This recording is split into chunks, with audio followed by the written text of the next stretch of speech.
HiPa has sent me another carburetor. This one is for a Stihl MS180, 170, both the same. And I'm gonna let you look at it really close here. Looks just like the original that come off of those. It has no adjustment screws. I just put the adjustable carburetor on this MS170 and it hasn't quite worked exactly right. It did. Then I put crank seals in it, and then the Hi-Jet never would. Yeah, I never could tune the Hi-Jet. So, well, they asked me, and I'm more than happy to put one of their carburetors on. I've never had any trouble out of them. So we'll get you spun around to the bench and we'll put this baby on. All right, putting the carburetor on a MS170 ain't really any big issue. Make sure your fuel line points back, and we're just gonna slide the throttle linkage out of the way for the time being. We're just gonna drop the carburetor in there. It seals on the rubber boot that's in there. Now, as far as the throttle linkage, what we're gonna do with it is we're gonna pull down the lever here,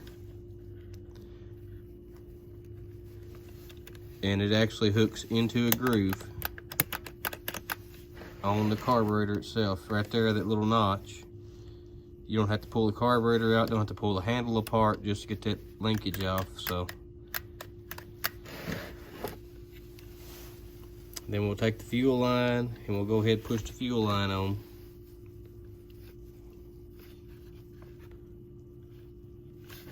And that's what the fuel line looks like when it put on. And now we're going to go ahead and do our choke. Go ahead and get it started in the hole here.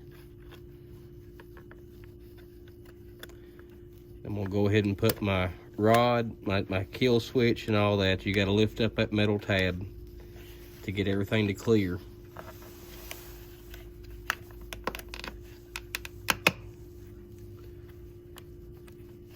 All right, now as far as getting the choke to connect, take your carburetor, put it on full choke, slide the carburetor back,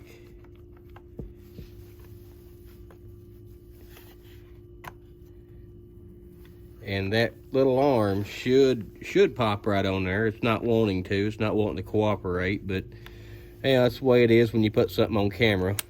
Things get camera shy.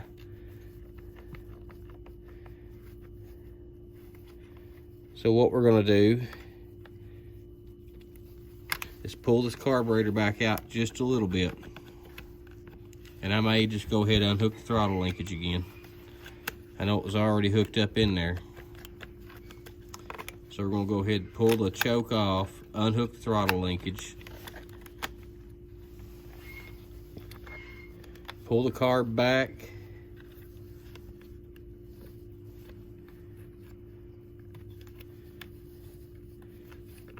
and now she went right in there.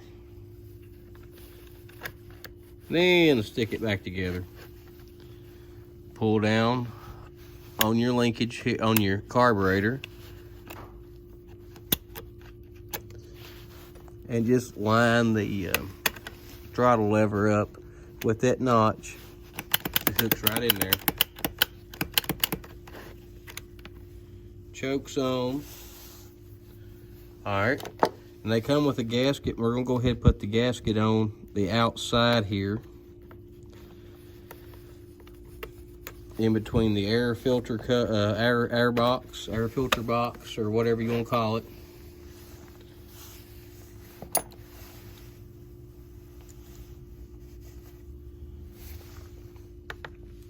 We're gonna put the nuts on the studs in here.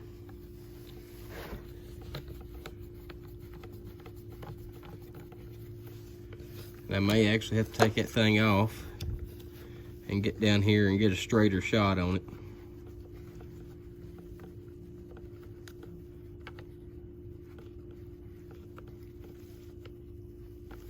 Yeah, I think she started now. So I'm just going to tighten that, just good and snug. And I lost this other nut a while back, so it's just a standard nut with no kind of flange on it or anything.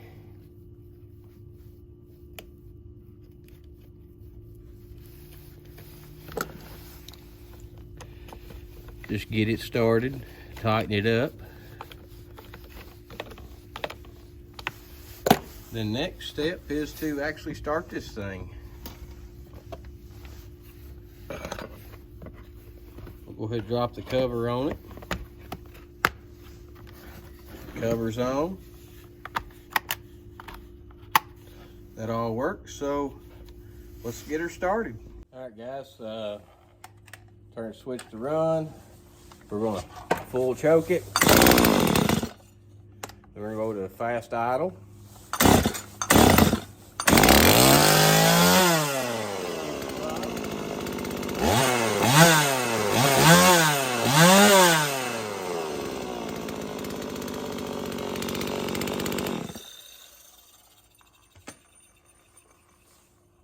I want to thank HiPa for sending me a carburetor.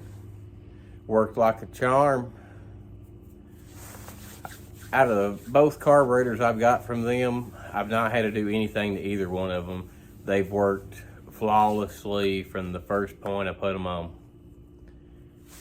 I'm going to leave a link to their website in the description here, and I'd appreciate if you bought some things from them.